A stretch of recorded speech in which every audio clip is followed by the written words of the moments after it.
आता काही निवडणुका ज्या आहेत त्या अचानक रद्द झाल्या, त्यामुळे कार्यकर्त्यांमध्ये नाराजी आहे. कारण की उद्या मतदान होतं आणि काल त्या निवडणुका रद्द झाल्या. मला असं वाटतं की निवडणूक आयोगाने कायद्याचा चुकीचा अर्थ लावलेला आहे. या निवडणुका रद्द करणं हे अत्यंत चुकीचं आहे.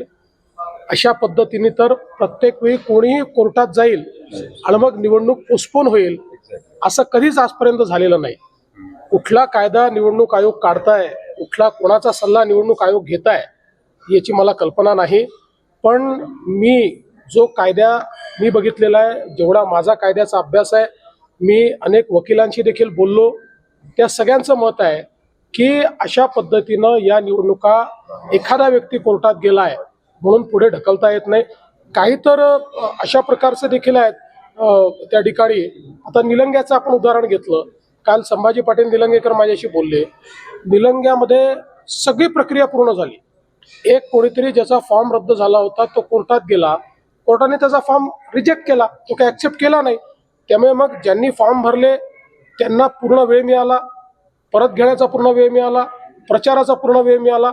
आणि कोणीतरी पार्टी केलं होतं म्हणून या ठिकाणी निवडणूक पोस्टपोन करणं हे अतिशय चुकीचं आहे. अर्थात निवडणूक आयोग स्वायत्त आहे, त्यामुळे त्यांना निर्णय घेण्याचा अधिकार आहे. पण माझं मत आहे की कायदेशीररित्या या ज्या निवडणूक आयोगाने पोस्टपोन केलेल्या आहेत त्या पूर्णपणे चूक आहेत. आणि त्यानंतर आता पुन्हा म्हणजे हा त्या कॅन्डिडेट्सवर किती अन्याय आहे, ज्यांनी प्रामाणिकपणे सगळ्या गोष्टी केल्या आणि आता उद्या निवडणूक आहे आज तुम्ही पोस्टपोन करून टाकता. त्यांचे श्रम, त्यांची मेहनत, या सगळ्या गोष्टी गेल्या वाया. आता 15-15, 20-20 दिवस पुन्हा त्यांनी प्रचार करायचा, हे मला असं वाटतं अतिशय चुकीचं आहे.